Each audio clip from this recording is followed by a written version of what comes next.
मैं श्याम सुंदर पांडे सोनभद्र से। आज बारिश का समय था, बिल्कुल मैं भीगते हुए आया हूं और बड़ा ही मनोरम दृश्य है। प्रकृति की पूरी कृपा हम लोगों पर है। प्रकृति बिल्कुल मेहरबान है किसानों के लिए और बाकी आम जनमानस सहित जीव जंतुओं के लिए। इस बीच में जबकि एक तरफ कंपनियों द्वारा पेड़ों की कटाई चल रही है, दूसरे तरफ भारत में पेपर लीक आउट की घटनाएं हो रही, तीसरे तरफ भारत में बेरोजगारी की बातें समझ में आ रही, चौथे तरफ भारत में खाद इत्यादि की कमी है, किसानों को भी दिक्कत हो रही है। पांचवें तरफ बचा खुचा साइबर क्राइम और साइबर फ्रॉड ने लोगों का जान ले रखा है, लोगों के फ़ोन हैक हो जा रहे हैं। छठवें तरफ पूरा लोकतंत्र कहीं न कहीं खतरे में दिखाई दे रहा है, डेमोक्रेसी हमारी खतरे में दिखाई दे रही है। हर व्यक्ति कहीं न कहीं परेशान, पीड़ित और मन से दुखी है।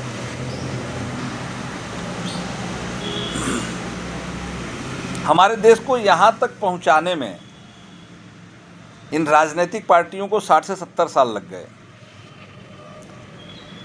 हमारे बाप दादाओं के ज़माने में एक ज़माना हुआ करता था जो बच्चे नहीं जानते हैं, हालांकि हम भी बच्चे ही हैं, हम भी नहीं जानते थे, लेकिन मैंने पढ़ने के बाद मुझे इस बात का ज्ञान हुआ। वस्तु विनिमय प्रणाली, सामान के बदले में सामान दिया जाता था। जैसे आपको आम खरीदना है तो आप चावल दे दिए, आम मिल गया, आम दे दिए, आपको घी मिल गया, घी दे दिया, आपको सरसों का तेल मिल गया, सरसों का तेल दे दिए, आपको कपड़े मिल गए। वस्तु विनिमय प्रणाली एक मानक होता था, मानक के अनुरूप आपको सामान देना होता था, बदले में आपको सामान मिल जाएगा। ये वस्तु विनिमय प्रणाली को बड़े सावधानी के साथ व्यापारीकरण करने के उद्देश्य से इसको बैंकिंग इंडस्ट्री में ढाला गया। फिर हुआ कि एक स्पेसिफिक चीज़ ही आप दोगे तो आपको सामान मिलेगा। तब जन्म हुआ बैंकों का। बैंकें पहले किसानों से, साहूकारों से, ज़मींदारों से, ग्रामीणों से वस्तुएं लिया करती थी कि भाई आप 10 रुपए का हमको अपने सर का बाल दे दो, बाल भी बिकता था। 10 रुपए का आप अपने ये कपड़े दे दो, ये आप मुझे 5 रुपए का ये कुल्हड़ दे दो, और मैं आपको एक कागज़ का टुकड़ा दूंगा, या एक पहले तांबा था, फिर चमड़े का नोट था, फिर तमाम और चीज़ें थी, वो एक स्पेसिफिक आइटम दूंगा और जब आप वो मुझे लौटाओगे तो इतनी वैल्यू मैं आपको वापस करूंगा। एक उसकी प्रॉपर वैल्यू हुआ करती थी। फिर धीरे धीरे वो कन्वर्ट होकर के कागज़ के टुकड़े में आया। कागज़ के टुकड़े में आने के बाद उस पर एक प्रोमिसरी नोट छापी गई। प्रोमिसरी नोट, वचन खंड, एफिडेविट, जैसे हम लोग कहीं न्यायालय में कहीं काम में लगाते हैं कि साहब जो है ना, हम ये काम करेंगे, इस बात के लिए वचनबद्ध हैं, हम 2 तारीख तक आपका किराया दे देंगे, ये बात लिख के देते हैं। तो उसी तरीके से एक नोट का जन्म हुआ, नोट का, पेपर नोट का, पेपर करेंसी।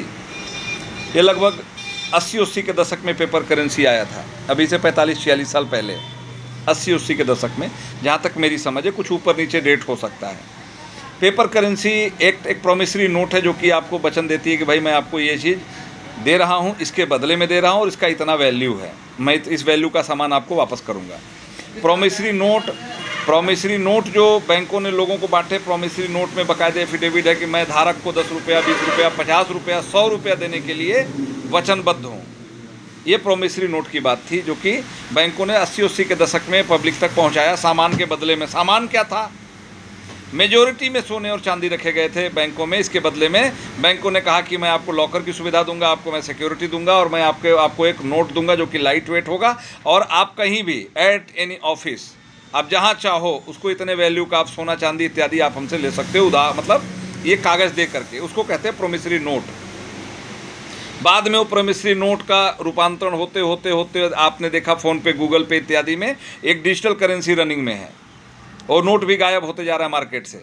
फिर गवर्नमेंट ने कहा कि भाई 500-1000 के नोट जो है ये इनवैलिड होंगे, इनको इलीगल टेंडर माना जाएगा, इनवैलिड करके, और बड़े नोट गवर्नमेंट ने बनाए 2000 के, वो भी मार्केट से गायब हो गए।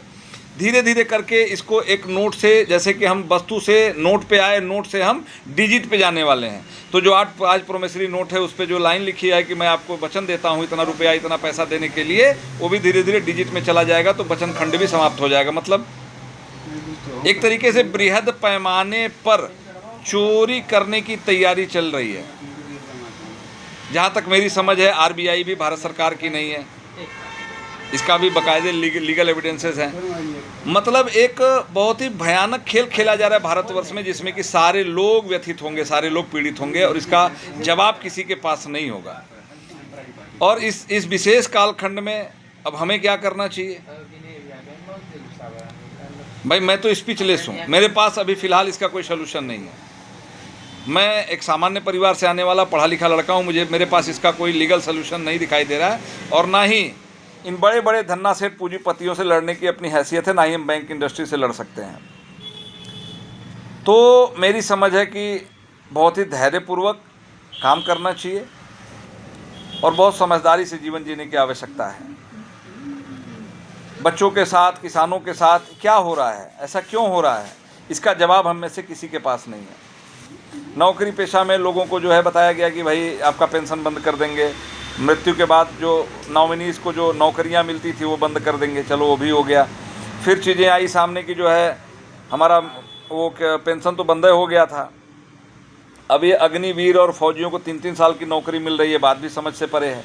ये छोटी छोटी जो चीज़ें हैं ये हमको बहुत पीड़ित करती हैं, और कहीं न कहीं देश में एक बहुत ही अभूतपूर्व बदलाव होने की स्थिति है। आप लोग सावधान रहें और अपनी अपनी जिम्मेदारियों को समझें और अवेयरनेस को बढ़ाएं, जानकारी को बढ़ाएं। मैं